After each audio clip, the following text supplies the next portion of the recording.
Actually, there were several agreements between Russia and Turkey regarding Idlib, including the escalation zone and the Sochi agreement. The escalation zone was that Turkey was supposed to create a 20 kilometer of a buffer zone where Turkey will have its patrols and will disarm the radical jihadists and will push back the armed groups 20 kilometers from the southern suburbs of Idlib.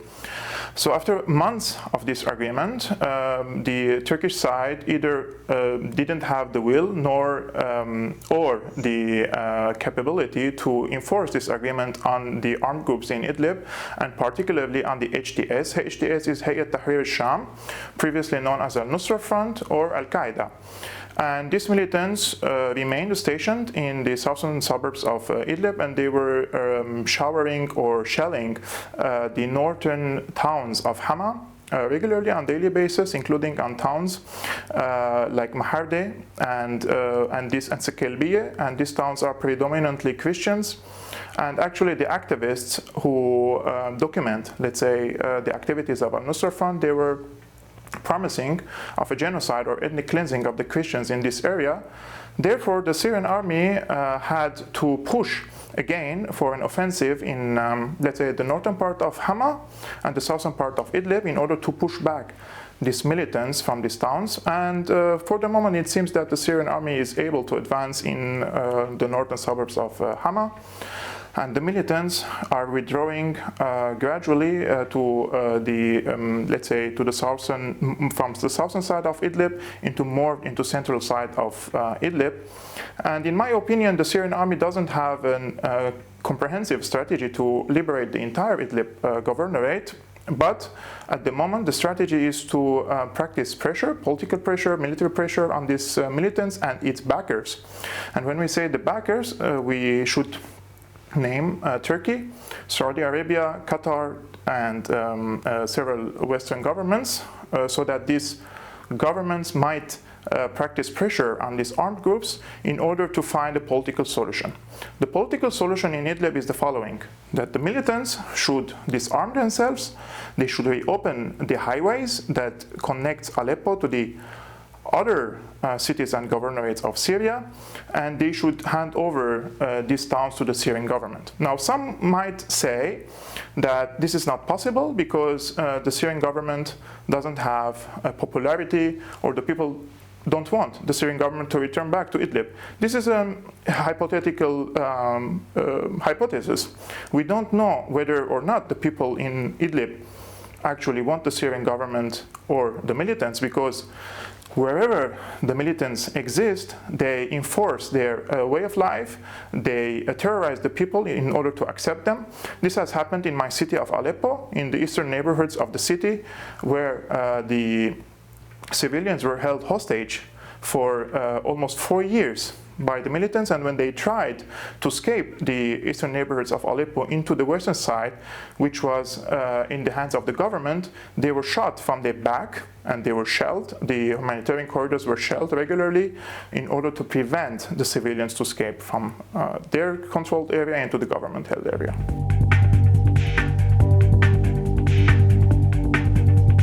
Unfortunately, the civilians are the first victim of any war. However, we have to think about this realistically, and we have to ask the question: who actually has the interest in prolonging the war in Syria?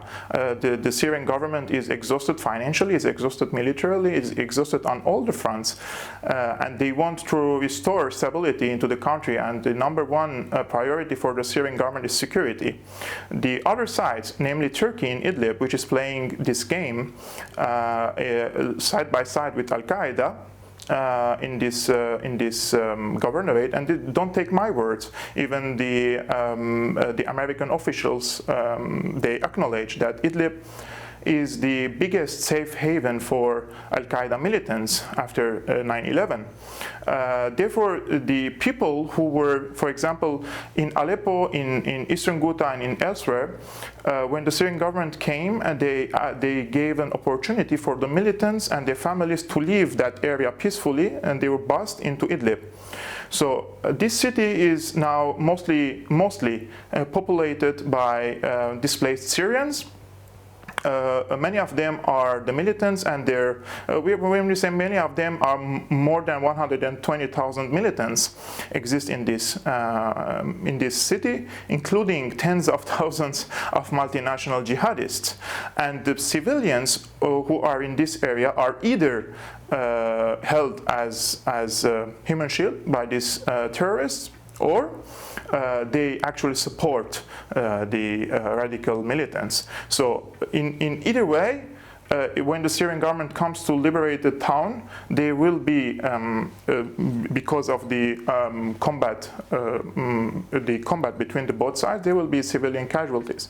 We have witnessed this in several areas in Syria, not only in Idlib, including areas where the so-called US-led coalition against ISIS, they burned in the entire Raqqa into rubbles in order to defeat ISIS. I'm not saying that this is the way for it, because the Syrian government always gives two options: is either the military or the diplomatic. The Syrian government, they give hands for the representatives of these groups, so that let's make a reconciliation. And actually thousands of former rebels, so-called rebels, they joined the reconciliation program, and they are now fighting alongside the Syrian government against these militants. So they have a chance to save themselves, not only the civilians, but also those who are carrying arms against the Syrian government. And at the end of the day, regardless of our political position, and regardless of what we believe in, whether Bashar al-Assad is a good man or a bad man, there is a Syrian constitution, and there is an international law.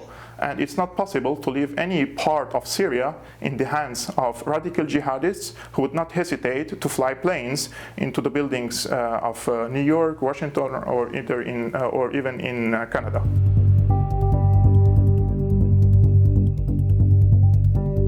The Turkish plan is the following. Turkey has a strategic interest in Syria, and they are now they want to make more incursion into Syria. First of all, Turkey wants to keep most of the areas of Idlib under its influence. It wants to keep Afrin under its influence, Manbij, and now they're talking about more into eastern shores of the Euphrates. What Turkey is doing, they are giving citizenship, Turkish citizenship, to tens of thousands of refugees, and they are also sending forcefully tens of thousands of refugees again back to the areas where the Turkish army is occupying. What Turkey is doing now, they are changing the demographics of the northern belt of Syria in order for the future to organize a referendum saying that these people want to join Turkey. And if we go back decades, 70 or 80 years back, Turkey already occupies the Iskenderun area from Syria. And what they did is, first, demographic change, and second is Turkification. Turkification happens on several levels, including education, cultural, historical, and if we take into consideration that the Ottoman Empire had a big presence in the region, and some people in the area have still dream of returning to this so-called glorious history of the region. So many people believe in what Erdogan is saying or what Erdogan is preaching in the region. So Erdogan is trying to occupy more territories in Syria, whether directly or indirectly. And what Turkey is doing is playing with different cards. First, they have connections to Al-Qaeda, and they have connections to many other factions, including the so-called Free Syrian Army, Ahrar al-Sham, Jaish al-Islam, Turkistani Army, etc. And it's playing chess between these groups, so that it keeps its upper hand in Idlib, and it's in the northern belt of Syria. Only yesterday, we are talking about, I believe, Wednesday, the United States and Turkey, they both agreed that the United States will take into consideration the security concerns, quote-unquote, of Turkey, and there will be joint patrols in the northern part of Syria, I believe between 15 to 20 kilometers. And in this part, the United States and Turkey will have their patrols. They will kick away the Kurdish militias from this area. Therefore, there will be a de facto presence of the Turkish military in Syria, which nobody invited them. The Syrian government didn't invite Turkey. The Syrian government didn't invite the United States. So actually, these two countries are deciding the fate of the Syrian people, whereas the Syrian people didn't ask for them to make these changes in Syria.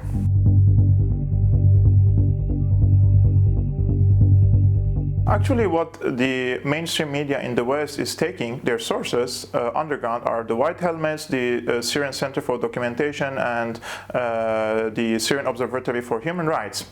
The Syrian Observatory for Human Rights is a one-person agency in Britain. The Syrian Human Rights Documentation Center is in Doha.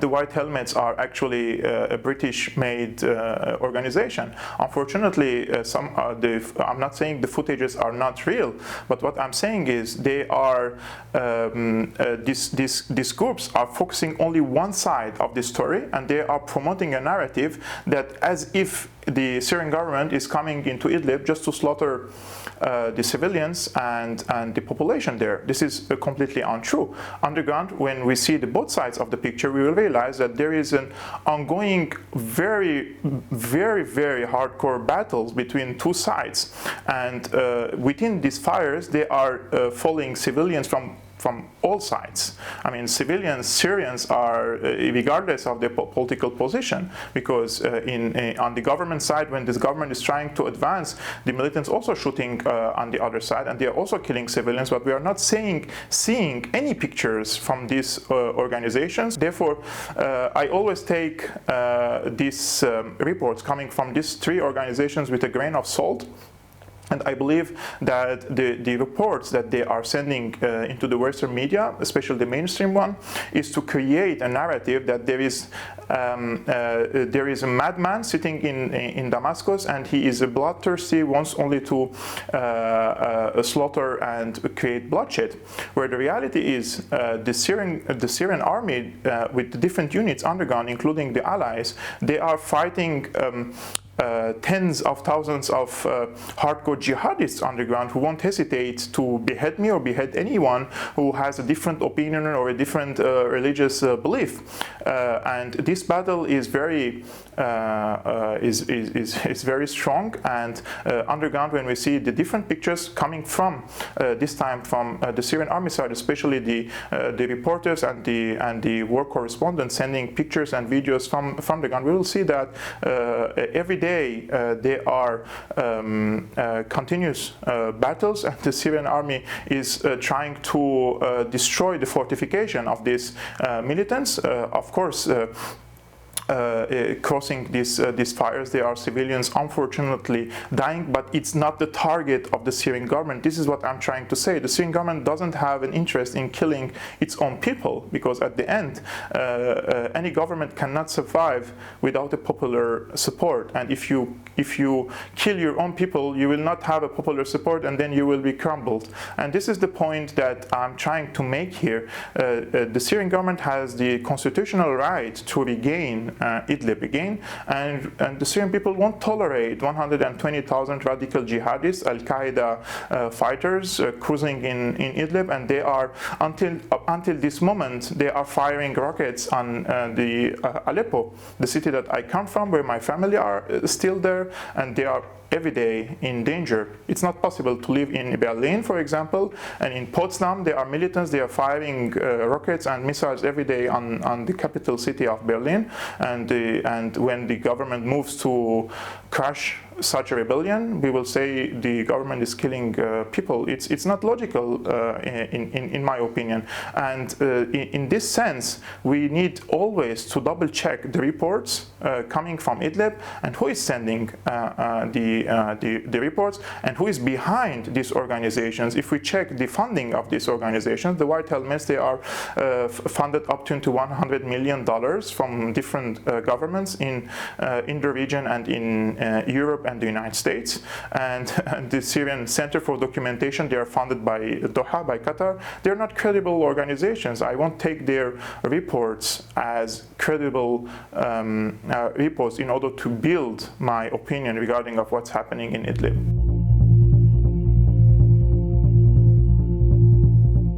There is always a third solution. It's not that the Syrian government will kill the people or it stays with Al-Qaeda terrorists. There is always a third path, which is diplomacy, and this is why if the Western governments have a real intention in ending the bloodshed there, they should practice pressure on Turkey in order to stop supporting the terrorists in the first place, and two, to urge these militants to disarm themselves, and three, to join the reconciliation program. This is the same narrative that we heard in Aleppo, in my city, we heard it in Dara, we heard it in Eastern Ghouta, that if the Syrian government liberates this area, there will be a massacre. Now, where are these massacres? When these massacres happened in Aleppo, for example, they said that the people will be genocided, quote unquote. This is a new term that they were using. And where is the genocide that happened in Aleppo? Aleppo is reconstructing itself. It's thriving again. The people are returning. More than 800,000 refugees returned to Aleppo after the liberation of the city, between refugees and displaced Syrians. It is the opposite of what the mainstream media was promoting. What happened is the opposite of what the mainstream media was trying to promote to us. And this is what's going to happen in Idlib. If the Syrian government liberates this area through diplomacy, and if the Western governments cooperate with the Syrian government in order to practice pressure on Turkey to stop supporting the tens of thousands of militants, including around 10,000 Uyghurs who came from Western China, Islamists came from Western China to fight in Idlib, then we will reach into a point where we can restore peace and stability. It's not two choices. It's not either kill the civilians or stay in the hands of the Al-Qaeda. There is a third way. We should promote it, just like we did in Dara, just like we did in Aleppo, and just like we did in Eastern Ghouta, and this should work. And if the Western governments have intention, they can do it. But until this moment, they are still insisting in this regime change war in Syria, which is a counterproductive war, which created this refugee crisis in Europe and in Turkey, and which created spots in Syria where tens of thousands of Al-Qaeda fighters are stationed, and they are slaughtering people on a daily basis.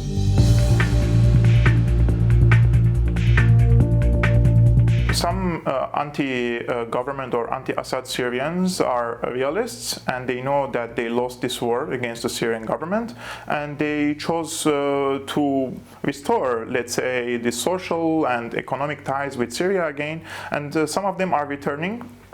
Realistically, because they lost this war, but additionally, it doesn't depend. For example, if you are pro or against the government, to be in favor of the liberation of Idlib, because even if you are anti-Assad or anti-Syrian government, you shouldn't be pro-Al-Qaeda, because Al-Qaeda is not going to bring democracy to Syria, is not going to bring freedoms to Syria, is not going to bring reforms to Syria. If anyone goes to Idlib now, at the entrance of the city, you will see big banners written that democracy is against the rule of God, democracy is apostasy. And when the Sky News reporters were in Idlib a few weeks ago, they were just walking next to a banner in Idlib while they were with the rebels, and the banner is written, "Damn to democracy." So these people, they don't really believe in democracy. Those who are fighting the Syrian government. Therefore, whether you are with or against Assad, if you have any sense of sanity, you shouldn't be with these militants in Idlib, because at the end of the day, under the rule of President Assad, I lived under the rule of President Assad. We had a very good education, very good economy, security, political freedoms.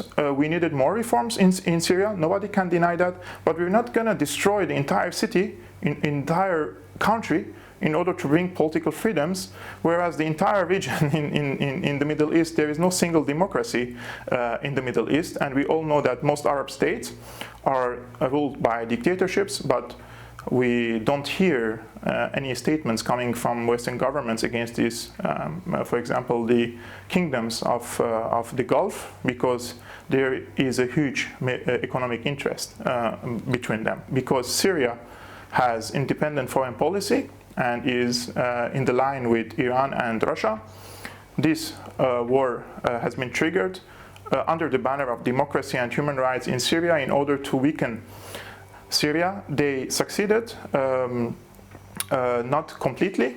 Partially they succeeded, but I am very optimistic that the Syrians can reconstruct their country again, and we can thrive our country once again, thrive our economy, and we can call for the refugees to go back to Syria if they want to. Syrian Analysis is an independent news and analysis outlet. Please don't hesitate to support the channel through Patreon, link in the description below, because this is the only way to empower independent journalism that brings you facts instead of fake news.